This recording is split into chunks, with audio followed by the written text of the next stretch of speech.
Halo para pecinta sepak bola, selamat datang kembali di Gema Supporter. Jangan lupa ya, langsung aja klik tombol subscribe channel Gema Supporter biar gak ketinggalan obrolan seru kita. Oke, hari ini kita mau kupas tuntas nih final Piala Dunia antar klub FIFA 2025 yang wah, dramatis banget antara Chelsea dan Paris Saint-Germain. Sumber kita macam-macam, laporan pertandingan sama analisis mendalam pastinya. Jadi misi kita bareng Anda hari ini apa?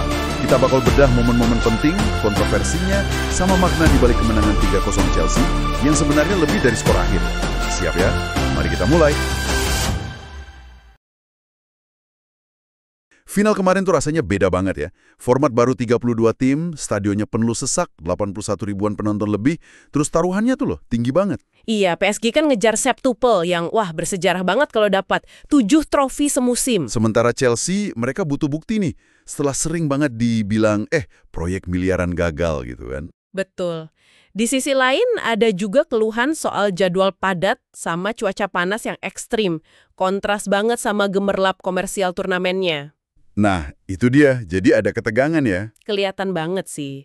Antara ambisi olahraga global FIFA sama dorongan komersialnya yang kuat. Hadiahnya memang gede kan. Chelsea dapat sekitar 85 juta pound, PSG 78 juta, tapi ya itu isu kesejahteraan pemain jadi kritis banget. Dan puncaknya itu pasca laga ya. Emosi meledak di mana-mana. Iya, terutama insiden pelatih PSG, Luis Enrique, yang terekam kamera dorong Joao Pedro dari Chelsea sampai jatuh. Wah, kiper Donnarumma juga kelihatan konfrontatif banget. Pedro sampai bilang, saya pikir mereka kehilangan akal sehat mereka. Panas ya suasananya? Enrique sih ngakunya mau melerai, tapi tindakannya di lapangan kan kelihatan beda ya. FIFA lagi ninjau nih sekarang. Kira-kira sanksinya gimana tuh? Potensinya skorsing minimal 3 laga. Tapi kemungkinan besar sanksinya cuma berlaku buat Piala Dunia antar klub berikutnya, bukan di kompetisi UEFA atau domestik. Jadi efek jerahnya dipertanyakan ya kalau gitu? Apalagi tekanannya pasti gede banget tuh, gagal septuple. Jelas itu jadi pemicu, tekanan target yang gagal dicapai. Selain insiden Enrique, ada juga momen kartu merah yang viral banget itu kan?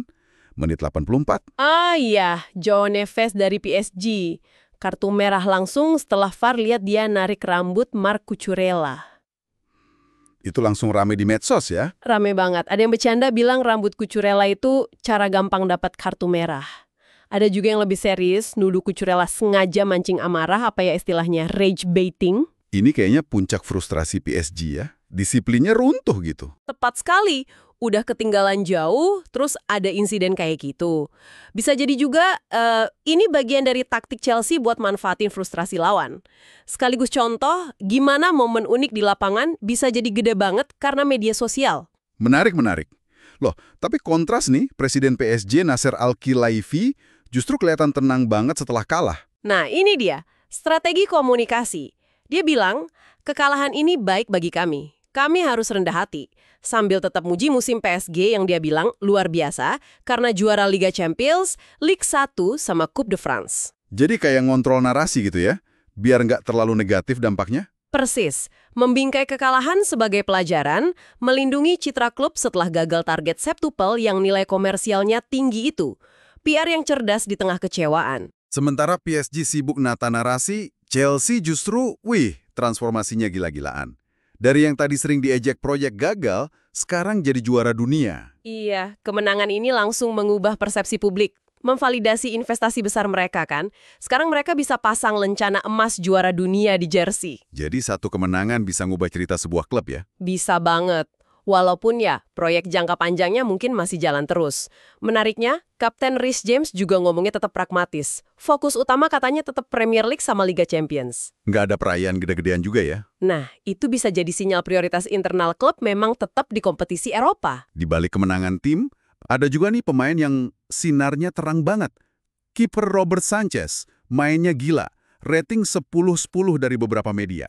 Banyak penyelamatan penting. Iya, dia benar-benar ngebuktiin diri, mengungkam keraguan. Malo Gusto di kanan juga solid banget, kontribusi gol dan bertahan, rating 8/10. Tapi kritik tetap ada ya? Selalu, kayak John Obi Mikel, mantan pemain Chelsea, masih bilang klub harusnya beli kiper top dunia lagi.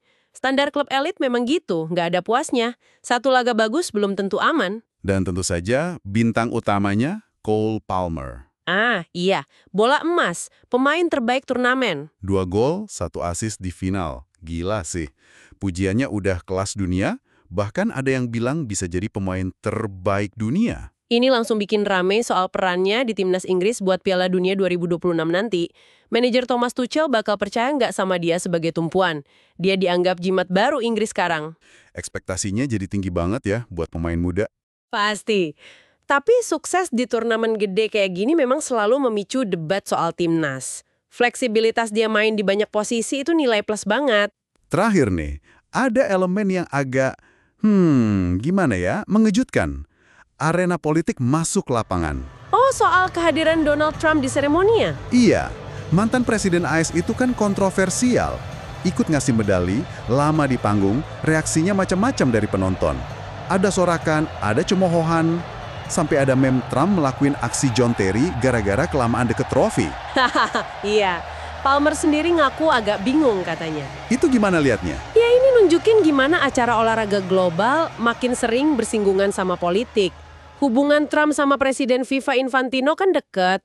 Ada yang lihat acara ini kayak panggung politik atau uji coba buat Piala Dunia 2026 di AS nanti. Bahkan ada isu diskusi diplomatik soal Gaza juga ya? Kabarnya begitu. Ini risikonya ya bisa mengaburkan momen kemenangan atletnya sendiri, fokusnya jadi kemana-mana. Jadi, kalau kita tarik kesimpulan nih dari semua obrolan kita, final ini benar-benar cerminan sepak bola modern ya. Taruhan tinggi, emosi meluap, adu strategi narasi klub, panggung buat individu bersinar, plus persinggungan sama politik dan komersialisme. Betul banget, kemenangan ini jelas mengubah cerita Chelsea, sementara PSG, ya mereka berusaha keras membingkai kekalahan secara strategis. Tantangan ke depan gimana nih buat keduanya? Chelsea jelas harus bawa momentum juara dunia ini ke Liga dan Eropa. PSG balik lagi fokus ke domestik dan tentu saja mimpi Liga Champions mereka. Nah, buat turnamennya sendiri, Piala Dunia antar klub format baru ini, walau sukses finansial bakal terus ditanya soal dampaknya ke pemain. Oke, menarik banget. Dan ini mungkin satu pemikiran buat Anda renungkan, mengingat sanksi disiplin FIFA yang dampaknya mungkin terbatas untuk insiden di Piala Dunia antar klub ini, plus makin seringnya politik masuk ke acara olahraga, pertanyaan, apa ya yang muncul soal akuntabilitas nyata di olahraga ini? Dan gimana caranya menjaga fokus tetap ke pertandingannya aja di panggung sebesar ini? Wah, pertanyaan bagus tuh buat direnungkan. Oke deh, terima kasih banyak sudah menyimak penelusuran mendalam kita kali ini. Semoga banyak insight baru ya. Jangan lupa sekali lagi, klik subscribe channel YouTube Gema Supporter. Dan kalau Anda suka pembahasan ini, jangan ragu buat like dan share ke teman-teman sesama pecinta bola. Sampai jumpa di pembahasan berikutnya.